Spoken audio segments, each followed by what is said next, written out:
नमस्कार दोस्तों, कैसे हैं आप लोग। मैं हूं अभिषेक और फिर से एक नई वीडियो में स्वागत करता हूं। दोस्तों, हमारे बगल में अभी बैठे हुए हैं शैलेंद्र चौधरी, जो कि मुंगेर भाजपा के प्रवक्ता हैं और काफ़ी बेबाक अंदाज के लिए जाने जाते हैं। आज इनसे काफ़ी गंभीर मुद्दों पे हम लोग चर्चा करेंगे। सबसे पहले आइए स्वागत करते हैं शैलेंद्र चौधरी जी का। सर, स्वागत है हमारे चैनल पर। धन्यवाद, आपका भी स्वागत है हमारे साथ। तो हमारे साथ शैलेंद्र चौधरी जी हैं। आइए इनसे सबसे पहले बात करते हैं कि सर, अभी गुजरात चुनाव हुई और उसमें भाजपा की प्रचंड जीत हुई, इस पे क्या कहना चाहेंगे। गुजरात चुनाव में जो जीत है वहाँ की जनता की जीत है, वो विकास की जीत है। जो हमारे प्रधान सेवक नरेंद्र भाई मोदी जी का जो नारा है, सबका साथ सबका विकास और सबका प्रयास, जो उन्होंने जोड़ा था, वो प्रयास दिखा हमारे गुजरात में। एक लहर में बह गए। जो अपने आप को कंस नहीं, अपने आप को कृष्ण बता रहे थे, वो कंस बन के ही रह गए। और जो भारत तोड़ो यात्रा निकाले हुए थे, वो भारत तोड़ने के जगह पे ही रह गए। कहीं ना कहीं ये सुनने को मुझे मिल रहा है ज़्यादातर जगह पे जाने पे कि अडानी के द्वारा, अडानी के फंड के द्वारा पूरे गुजरात का जो वोट बैंक है पूरा खरीद लिया गया था। इस पर कितनी सच्चाई है। देखिए, ये तो कहने वाले करते रहते हैं कि अडानी अंबानी की सरकार है ये, लेकिन ये तो बता दे कि अडानी और अंबानी को फ़ायदा मिला है कि गरीब जनता को मिला है। उज्ज्वला योजना में अगर गैस मिलता है तो गरीब जनता को मिलता है कि अडानी अंबानी को मिलता है। रोड बनते हैं तो अडानी अंबानी के लिए बनते हैं कि जनता के लिए बनते हैं। अगर एम्स खुल रहे हैं इतने इतने, तो अडानी अंबानी जाएंगे वहाँ पे इलाज कराने के लिए कि गरीब जनता जाएगी। ये क्या है ना कि उन लोगों को समझ में नहीं आता कि करना ही क्या है। लोग कह रहे हैं कि भाई पहले अडानी के पास 18,000 करोड़ ऐसे कुछ था और उसके कोरोना के बाद डायरेक्ट इतना ज़्यादा करोड़ उनके पास आ गया, तो एक तरह से उनकी तो सरकार हुई। देखिए, अडानी के पास में ज़्यादा पैसा आ गया, ठीक है, हम मान लेते हैं, बिजनेसमैन है, बिजनेस में लोग ग्रो करते हैं।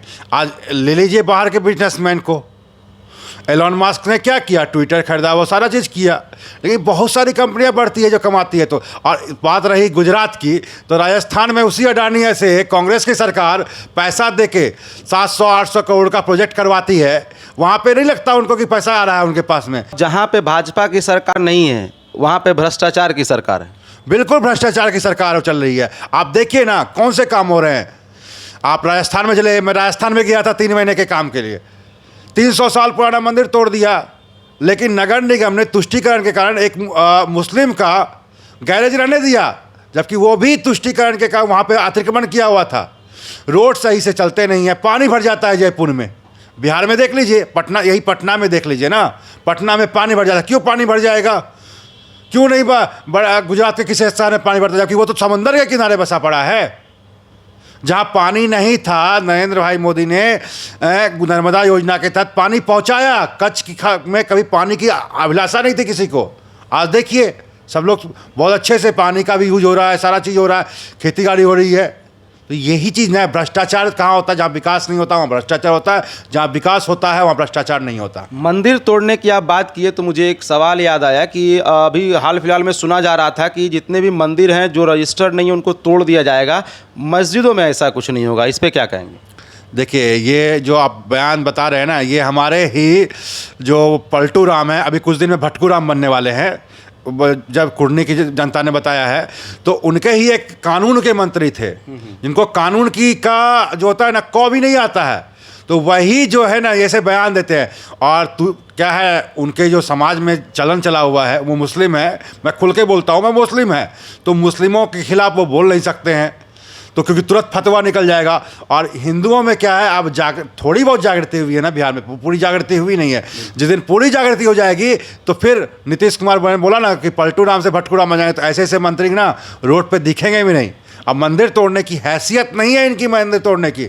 हमने तो मुंगेर में भी और बहुत जगह पे भी PIL डलवाया हुआ है। ये मस्जिद वाले ने बहुत सारा ज़मीन हड़पा हुआ है हिंदुओं का, कब्रिस्तान के नाम पर हड़पा हुआ है, मदरसे के नाम पे हड़पा हुआ है। तो इन लोगों को वो हटाने की पहले ज़रूरत है, फिर आप सोचिएगा मंदिर के लिए। ये हिंदुस्तान है, ये भारत भूमि है, ये हमारे हिंदू देवी देवताओं की भूमि है। ऐसे सनातन धर्म की भूमि पर इस तरह का वाक्य अगर कोई बोलता है तो उसको तुरंत नीतीश कुमार को बर्खास्त करना चाहिए। लेकिन नीतीश कुमार तुष्टीकरण की राजनीति पर लगे हुए हैं, वो जल्द ही भटकू राम बनने वाले हैं। भागलपुर में एक घटना हुआ जिसमें कि नीलम देवी नाम था, उसको भी श्रद्धा के तर्ज पे ही उसको मौत के घाट उतार दिया गया। इस पे आप क्या कहना चाहेंगे? देखिए, मैंने इस पे पहले भी बहुत लोगों को बताया, आपको बता रहा हूँ, यथा राजा तथा पदाधिकारी। हम लोग पहले सुनते थे यथा राजा तथा प्रजा, लेकिन अब मैंने सीधा बिहार के लिए ये बनाया है। मैं ब्राह्मण वर्ण से आता हूँ तो हम लोग को थोड़ा सा ज्ञान होता है श्लोक का, तो उसी हिसाब से यथा राजा तथा पदाधिकारी। जैसे मूर्ख राजा है, जैसे तुष्टीकरण करने वाला राजा है, वैसे पदाधिकारी है। भागलपुर की घटना है, उनके पतिदेव ने पहले भी केस किया था, लेकिन कोई सुनवाई नहीं हुई प्रशासन के द्वारा। और जिस तरह वो पकड़ के ले जाया जा रहा था उसको, तो वही रोड पे ही गोली मार देनी चाहिए थी ऐसे लोगों को। आज योगी जी ने बोला ना कि अगर हमारे भाई बहन को या बहन को, माता को कुछ भी कष्ट दोगे तो अगले चौराहे पे ढेर हो जाओगे। तो नीतीश कुमार को तो ये करवाना चाहिए था, लेकिन करवा नहीं पा रहे हैं, क्योंकि तुष्टीकरण में ना मुसलमानों का वोट चाहिए इनको। इसीलिए तो ये राजद के साथ गए। राजद के साथ जाने का कारण क्या था कि क्योंकि मुसलमान का वोट इनसे छिटक रहा था। तो मुसलमानों के वोट के लिए ये तुष्टीकरण पे इतने उड़ गए कि आज वो बेचारे इधर उधर टक रहे। हम लोगों ने बहुत बार वहाँ के प्रशासन को बोला, लेकिन वो सुनने के तैयार नहीं है। तो मैं सीधी बात, वहाँ के जज साहब से हमारी बात हुई है, उनको मैंने बोला इसके खिलाफ कार्रवाई और इसको फांसी हो तो ऐसा हो कि जनता जाने कि दोबारा ऐसा कांड बिहार में ना हो। ये भगवान बुद्ध की भूमि है, यहाँ शांति से अगर रहना सिखाया जाता है तो याद कर लीजिएगा, ये भगवान राम का ससुराल भी है, ये भगवान परशुराम का जगह भी है। तो फिर परसा और तीर धनुष भी चलेगा। तो कब तक ऐसे हिंदू कटते रहेंगे, टुकड़ों में बंटते रहेंगे? देखिए, सनातन धर्म के लोग जब तक एक साथ नहीं आएंगे, कहते हैं लोग कि मनुस्मृति गलत थी। मनुस्मृति में 4 वर्ण में बांटे गए थे लोग। 4 वर्ण का मतलब क्या था? 4 वर्ण का मतलब ये नहीं था कि जाति में बांट देना है। पहले जब हमारे संविधान बना तो उसमें मात्र 2300 जातियाँ थी, आज 33,000 से ऊपर जातियाँ हो गई है।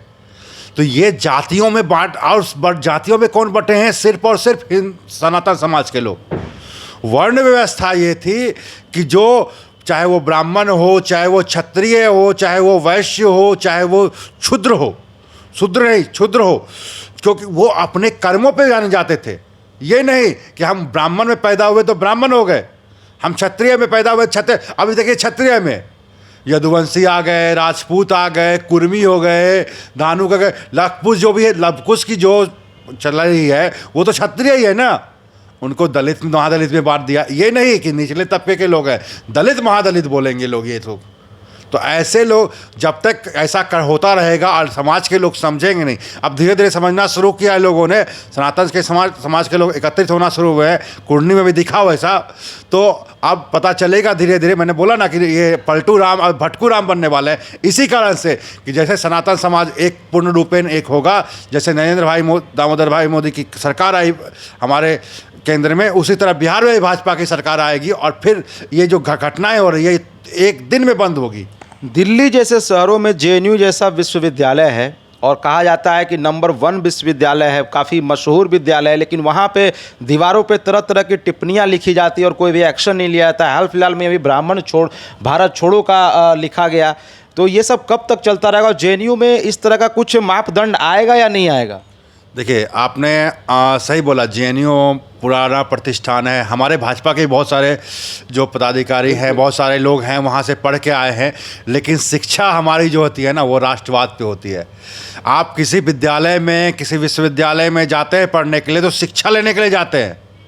आपने बोला सिर्फ भारत छोड़ो का नारा, लेकिन वहाँ तो बनिया भारत छोड़ो के, और जिसके बेसिस पे ये देश टिका हुआ है। अगर बनिया और ब्राह्मण यहाँ से चले जाएंगे तो फिर बचेगा क्या यहाँ पे? ब्राह्मणों से इतनी दुश्मनी क्यों करते हैं लोग? उनको क्या लगता है? मैं तो समझता हूँ कि सब लोग ये सोचते हैं कि ब्राह्मण ही पूरे भारत में जो है ये जाति प्रथा, ये ऐसा कुछ। देखिए, ब्राह्मणों से दुश्मनी इसलिए है, ब्राह्मणों से दुश्मनी 2 लोगों को है। एक कम्युनिस्टों को, जो मुगलों के हरम की पैदाइश हैं। मैं डायरेक्ट बोलता हूँ, मुगलों की हरम की पैदाइश हैं ये लोग, कम्युनिस्ट जितने हैं। ये चाइना के जो वहाँ पे प्रोस्टिट्यूशन चलता है ना, वहाँ की पैदाइश हैं ये लोग। दूसरा उन मुसलमानों को है, उन मुल्लों को है जो देश के खिलाफ है। मैं सारे इस्लाम को नहीं बोलता, लेकिन ये सारे जो मुल्ले मुसलमान हैं जो अपने आप को नेता मानते हैं उनको लिए उनको लगता है कि ब्राह्मण सबको एकजुट करके रखता है।